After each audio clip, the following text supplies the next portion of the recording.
दोस्तों, अगर आपने इंडिया या फिर कोई भी कंट्री से फार्मेसी रिलेटेड आपने स्टडी करी है और आप ये जानना चाहते हैं कि हमें अगर कनाडा मूव होना है तो हमारे लिए फार्मेसी से रिलेटेड क्या क्या अपॉर्चुनिटीज़ अवेलेबल है, तो इसके बारे में हमें जानना है। काफ़ी सारे लोगों को ये आइडिया नहीं है कि फार्मेसी असिस्टेंट, टेक्नीशियन और फार्मासिस्ट ये तीनों में क्या क्या डिफरेंस होता है और क्या क्या एजुकेशन होता है। और आज के वीडियो में इसी के बारे में बात करेंगे, ये तीनों पोजीशन के बारे में, जिसके अंदर फार्मेसी असिस्टेंट, फार्मेसी टेक्नीशियन और फार्मासिस्ट, ये तीन बनने के लिए आपके पास कौन कौन सी क्वालिफिकेशंस होनी चाहिए, क्या सर्टिफिकेशंस की रिक्वायरमेंट होती है, आपके पास मिनिमम एजुकेशन क्या होना चाहिए, किस तरह से आप ये जॉब ले सकते हैं और क्या सैलरीज होती है और क्या अपॉर्चुनिटीज़ होती है। तो आज के वीडियो में इसके बारे में डिटेल में बात करेंगे। और दोस्तों, वैसे ही ऑलरेडी मैं फार्मेसी से रिलेटेड काफ़ी सारे वीडियोस बनाकर अपनी चैनल के ऊपर रख चुका हूँ, तो चाहे तो आप वो वीडियोस भी चेकआउट कर सकते हैं। और दोस्तों, यदि आप इस चैनल पे नए हैं और पहली बार वीडियो देख रहे हैं तो इस चैनल को सब्सक्राइब जरूर कर दीजिए, क्योंकि कनाडा की लाइफ के बारे में ऐसे ही इन्फॉर्मेटिव वीडियोज़ आपको मेरी चैनल के ऊपर मिल जाएंगे। तो चलिए फ्रेंड्स, आज का वीडियो स्टार्ट करते हैं। तो दोस्तों, सबसे पहले बात करते हैं कि जो लोग कनाडा स्टडी करने के लिए आना चाहते हैं उनके लिए क्या ऑप्शंस हैं। तो यहाँ पर हम पहले ये सिचुएशन एज्यूम करते हैं कि इंडिया में या फिर कोई भी कंट्री में आपके पास बैचलर्स इन फार्मेसी की डिग्री है। अगर आपने डिप्लोमा किया है इंडिया में या फिर और भी कोई कंट्रीज में फार्मेसी टेक्नीशियन का कोर्स किया है तो ऑलमोस्ट कनाडा में आप फार्मासिस्ट बनने के लिए एलिजिबल नहीं होंगे। तो चलिए हम बात करते हैं। तो सबसे पहला जो एंट्री लेवल जॉब आता है कनाडा में वो है फार्मेसी असिस्टेंट का। तो फार्मेसी असिस्टेंट बनने के लिए एज सच कनाडा में अगर आप होते हो और आपको फार्मेसी असिस्टेंट की जॉब के लिए अप्लाई करना है तो एज सच आपका फार्मास्यूटिकल बैकग्राउंड देखा नहीं जाता है। आपके पास कोई भी एजुकेशन है तब भी आप फार्मेसी असिस्टेंट की जॉब कर सकते हैं। लेकिन कुछ रिक्वायरमेंट्स देखी जाती है कि अगर आपके पास प्रीवियस एक्सपीरियंस है अपने होम कंट्री का फार्मेसी के अंदर काम करने का तो उसको प्लस पॉइंट देखा जाता है। दूसरी बात यह है कि आपके पास वर्क एक्सपीरियंस है 3-4 साल का, एज अ फार्मासिस्ट आपने कनाडा आने से पहले काम किया है, तब भी उसको प्लस पॉइंट माना जाएगा और फार्मेसी असिस्टेंट की जॉब्स के लिए आपको प्रेफरेंस दिया जा सकता है। अब बात करते हैं कि इसके अंदर पे रेट क्या होता है। तो फार्मेसी असिस्टेंट की जॉब है वो इतनी ज़्यादा हाई स्किल्ड में नहीं मानी जाती है और ये एक एंट्री लेवल पोजीशन है, तो आपको मिनिमम वेज के आसपास या फिर उससे थोड़ा ज़्यादा पे आपको मिल सकती है। और इस जॉब के अंदर आपको काम क्या करना होता है, तो सबसे पहले जो फार्मासिस्ट के पास प्रिस्क्रिप्शन वगैरह आते हैं उसको आपको फिल करना होता है। जैसे कि कनाडा में ये सिस्टम है कि फॉर एग्जांपल किसी को 30 टेबलेट्स डॉक्टर ने प्रिस्क्राइब करी हुई है, तो जैसे इंडिया में स्ट्रिप आती है तो 10 की स्ट्रिप आती है तो ऐसी 3 स्ट्रिप उसके ऊपर स्टिकर लगाकर दे दो, ऐसा नहीं होता है। तो कनाडा में आपको पहले जो उसका सॉफ्टवेयर होता है उसके अंदर एंट्री करनी पड़ेगी। उसके बाद उसका जो इंश्योरेंस की डिटेल्स होती है, जो पेशेंट्स होते हैं उनकी इंश्योरेंस की डिटेल्स होती है, वो ट्रांसमिट होती है, वहाँ से अप्रूवल होके आता है, फिर उनका बिल जनरेट होता है। और जैसे ही आप ये बिल वगैरह हो जाता है तो फिर आपका प्रिस्क्रिप्शन प्रिंट होकर निकल जाता है और वो प्रिस्क्रिप्शन के बेस के ऊपर आपको 30 टेबलेट्स अगर उसको डिस्पेंस करनी है तो पहले आपको बिगर जो बोटल्स होती है उसमें से टेबलेट्स काउंट करनी पड़ेगी, उसको अलग करके लूज करके आपको वो टेबलेट्स एक बोतल के अंदर, वायल के अंदर फिल करनी पड़ेगी और बाद में जाकर वो प्रिस्क्रिप्शन होगा, वो आपका फार्मेसी टेक्नीशियन चेक करेंगे और एंड में जाकर वो पेशेंट के हाथ में आती है।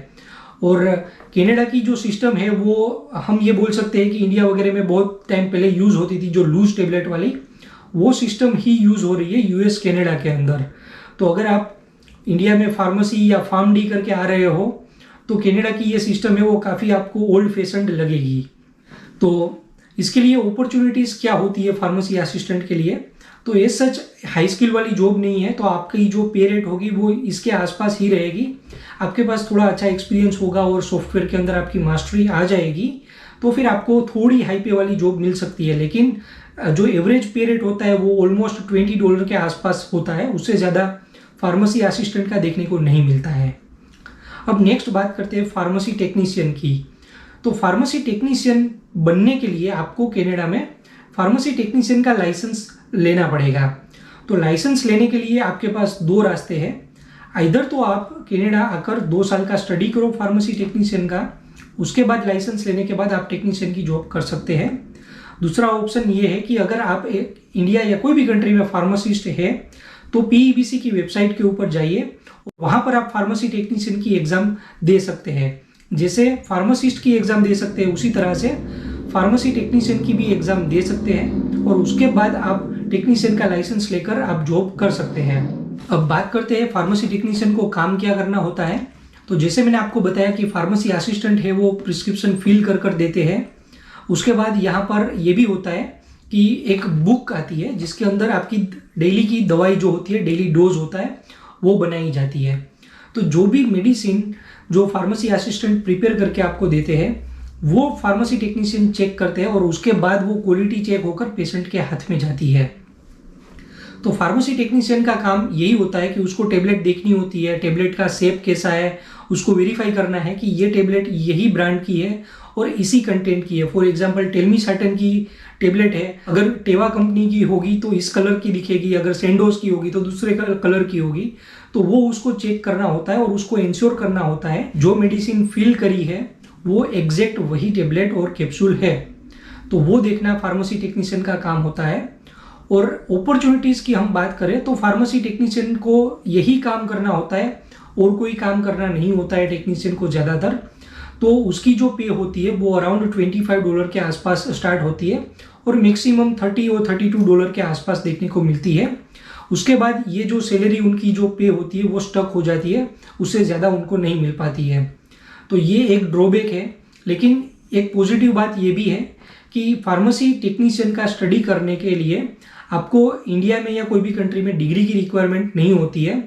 आप 12th के बाद भी वो डिप्लोमा करने के लिए आ सकते हैं।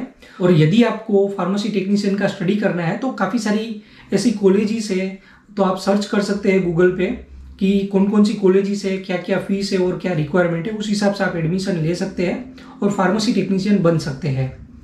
और बात करते हैं अब लास्ट ऑप्शन फार्मासिस्ट के लिए। तो फार्मासिस्ट का काम होता है वो ज़्यादा रिस्पॉन्सिबिलिटी वाला होता है, तो उनके उस हिसाब से उनकी पे भी सबसे ज़्यादा होती है। तो कनाडा में फार्मासिस्ट बनने के लिए 2 ऑप्शंस अवेलेबल होते हैं। इधर आपको कनाडा में 4 साल का स्टडी करना पड़ेगा जिसको बीएससी इन फार्मेसी बोलते हैं, तो वो आपको करना पड़ेगा। या फिर आप कोई भी कंट्री से अपना जो फार्मेसी का एक्सपीरियंस या फिर आपके पास लाइसेंस आ चुका है तो उसके बेसिस के ऊपर फिर आप कनाडा की pharmacy examination board of Canada यानी पीईबीसी की एग्ज़ाम दे सकते हैं। और ये एग्ज़ाम कैसे आप क्लियर कर सकते हैं और फार्मासिस्ट बनने के लिए क्या क्या पीईबीसी एग्जाम्स के अंदर रिक्वायरमेंट होती है उसके लिए एक डिटेल वीडियो मैंने बनाकर पोस्ट किया है, तो चाहे तो आप वो वीडियो भी चेक कर सकते हैं। तो फार्मासिस्ट के बारे में ये बात करते हैं कि अगर आपने कनाडा आकर आपने पीईबीसी की एग्ज़ाम क्लियर कर ली, उसके बाद आपने लाइसेंस ले लिया, तो आप कनाडा में फार्मासिस्ट बन सकते हो और एज अ फार्मासिस्ट आप प्रैक्टिस कर सकते हो और अपना फार्मेसी स्टोर भी ओपन कर सकते हो। ये सारी पॉसिबिलिटीज़ आपको एज अ फार्मासिस्ट मिलती है। और जो पे की बात करते हैं तो पे रेट भी अच्छा खासा होता है, $40 से $45 पर आवर की सैलरीज होती है। और जैसे जैसे आप मैनेजर लेवल की पोजीशन पर जाते हो तो ये $60 पर आवर तक भी जाती है। तो ये सैलरी काफ़ी अच्छी मानी जाती है। लेकिन उसके लिए जो आपको एग्ज़ाम की प्रिपरेशन और स्ट्रगल करना पड़ेगा ये भी कोई कम नहीं है। तो आप ये बिल्कुल ही अवॉइड नहीं कर सकते कि आप कुछ ज़्यादा काम नहीं करेंगे या फिर ज़्यादा प्रैक्टिस नहीं करेंगे तब भी आप फार्मासिस्ट बन पाएंगे, तो ऐसा बिल्कुल नहीं है।